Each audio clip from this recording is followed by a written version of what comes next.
video, we're going to be going over Season 10 from a new player's perspective. Go ahead and get right into the video, with our first point being guilds.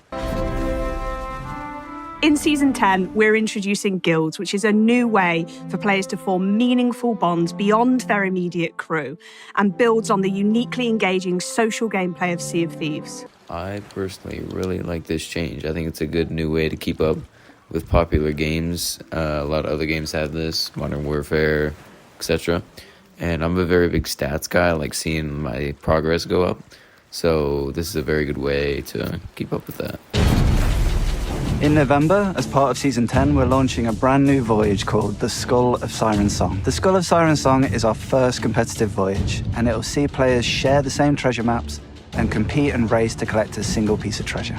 Like other world events, the Skull of Siren Song will appear randomly throughout your session, and when it's active, you'll see this ghostly note appear pinned into the mast, and you can interact with that, opt your crew into the event, and take part.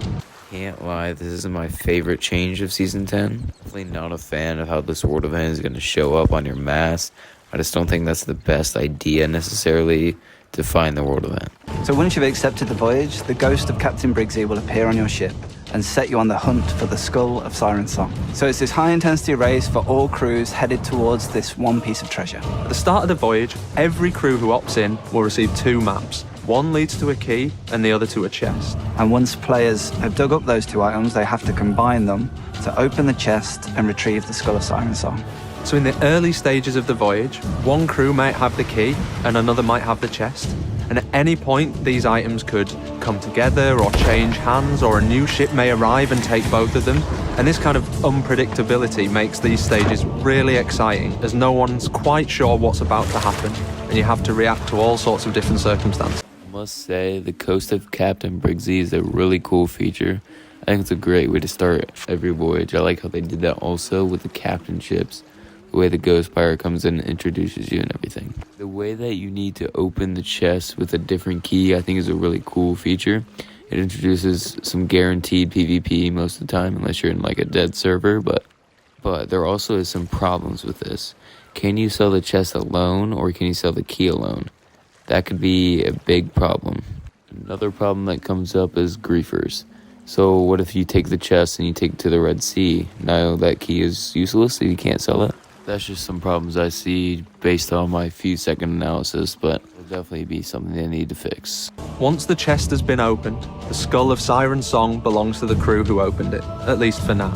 This new item is a powerful weapon that can be used against other crews to defend your ship, but it also comes with its own set of challenges. So once you've got the skull on board, you have to protect it with your crew. But that skull is cursed, and that's going to make your ship slow down, which means other crews will slowly start to catch you up. So whether you've got the skull on board or whether you're chasing after the skull, it's not over until it's over. So it seems like it's getting better and better how it works, like the Ash and Wind skull, how you can use it against your enemies. That part is cool and all. But then when he says it slows down your ship, that makes everything a little worse. This can be detrimental if you're on a sloop. You might be going faster in a rowboat with this thing. In Sea of Thieves. What's really important to stress is that the game that Sea of Thieves represents today, all of that shared world magic of the game, that continues to be the primary way of playing the game. But the adventure mode in Sea of Thieves will now give you 2 distinct options.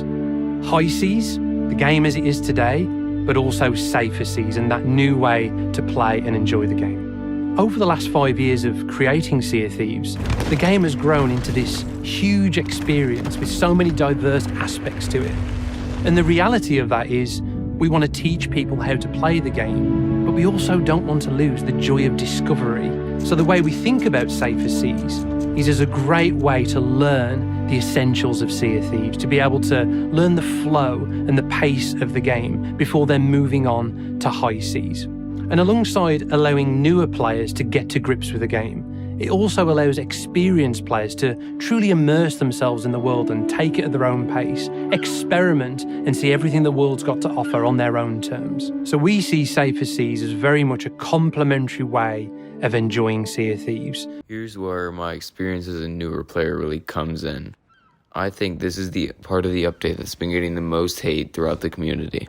But as a somewhat new player, I see this as a great opportunity to get the community back engaged and get more people actually in the community. A lot of things I've been seeing is that people think this is too easy to get rewards, too easy to get reputation, too easy to get gold, achievements, commendations. I don't think they realize people aren't doing this for Pirate Legend. It's not even possible. It caps you out at a certain reputation limit.